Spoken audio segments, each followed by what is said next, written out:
সুন্নি মানেই হচ্ছে ভদ্র ঘরের সন্তান সবাই, এটা আমার জানাতে চাই। আমাকে নিয়ে আসার জন্য অনেকে বিরোধিতা করেছে, এটা আমি জানি। যারা আমাকে নিয়ে বাজে কথা বলেছেন, আমি আপনাকে একটা কথাই বলবো, আমি আপনাকে আল্লাহর জন্য অনেক ভালোবাসি, অনেক ভালোবাসি আপনাকে। আমি মনে করি যে আমার প্রথম পরিচয় সুন্নি নয়, আমার প্রথম পরিচয় মাযহাবি নয়, লামাযহাবি নয়, কওমি নয়, আলিয়া নয়, জামাত নয়। আরে আমার প্রথম পরিচয় হচ্ছে আমি একজন মুসলমান ঘরের সন্তান, এটা আমার প্রথম পরিচয়।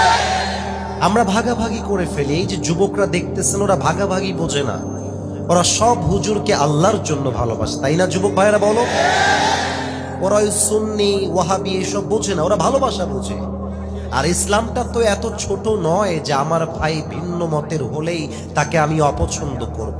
আর আমাদের চিন্তা ভিন্ন হতে পারে, আমাদের আচরণ ভিন্ন হতে পারে, বিশ্বাসের জায়গা ভিন্ন হতে পারে, বাট আমাদের রব তো ভিন্ন নয়, আমাদের নবী তো ভিন্ন নয়, আমাদের ধর্ম তো ভিন্ন নয়, আমাদের ধর্মীয় কিতাব তো আলাদা নয়। যুবক ভাইরা ঠিক কিনা বলো?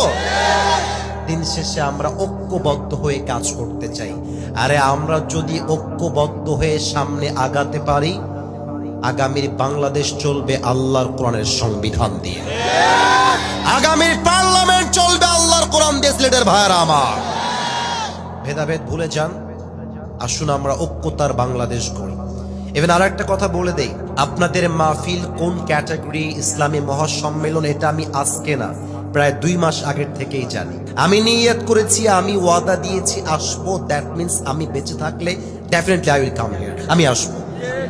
এর কারণ কি? মুসলমানদের জবানের দাম আছে, কথা দিলে কথা রাখতে হয়। এবং যারা ভেবেছিলেন যে আসিফ হুজুর আসলে মনে হয় যুবকরা আসবে না, তাকায় দেখেন কানায় কানায় আমার যুবক দিয়ে পুরো মাহফিলটা ভরে গেছে। যুবক এই সিলেটের ভাইয়েরা, আমার কথা কি বুঝতে কোনো সমস্যা হচ্ছে আপনাদের?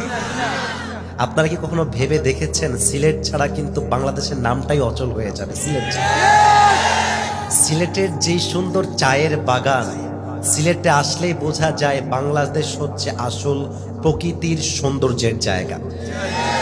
শ্রীমঙ্গলে আজকে একটু ঘোরার সুযোগ হয়েছে, আমি অধমের। এত সুন্দর পরিবেশ, চা বাগান, সবুজ শ্যামল পরিবেশ, মনে হচ্ছে সিলেটে বাড়ি কিনে এখানেই থেকে যায়, এটা মনে হচ্ছিল আজকে। এবং আপনারা তো জানেন যে সিলেটের মানুষ, পৃথিবীতে এমন কোনো দেশ নেই যেই দেশে সিলেটের মানুষ খুঁজে পাওয়া যাবে না। আমি খুব খেয়াল করেছি, সিলেটের মানুষ সবচেয়ে বেশি থাকে লন্ডনে, আমেরিকাতে, কাতারে। এবং সিলেটিরা যখন ইংরেজি বলে, আমি নিজে তার সাক্ষী, বোঝা মুশকিল হয়ে